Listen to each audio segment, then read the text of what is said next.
seinalatu da gaurkoa, uztailaren 7, justu UNESCOk gizateriaren ondare izendatu zunekoa, ekain, hemen ekain berrin gaude, museoan gaude, eta Zestoako alkate bezala esan behar dut,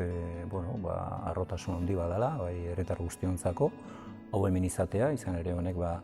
bai Zestoan eta inguruetan eragin sozioekonomikoa izateaz gain, daukagun ondare arkeologikoaren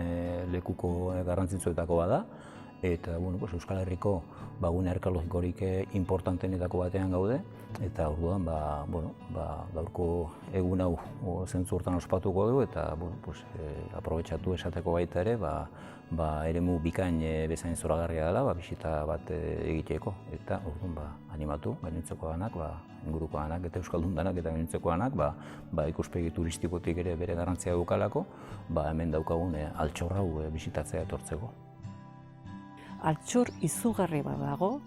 Kobazulo horren barruan, 14.000 urteko labar artea, 14.000 urte dira, eta barruko baldintzak hain bereziak izan da, bisita horiek eta bere babesa bermatzeko beste modu batean egiten dira gaur egun. Ondare mota hori zabaltzeko, baldintza oso berezietan egin behar da, eta hemen daukagu ekain berri erreplika galanta, eta oso ondo bermatzen du helburu hori. Altxorra mantendu behar da, gure gizarteak ere eskubidea dauka hori dena gozatzeko, eta horregatik altxor ederra eta egun zoriotsua.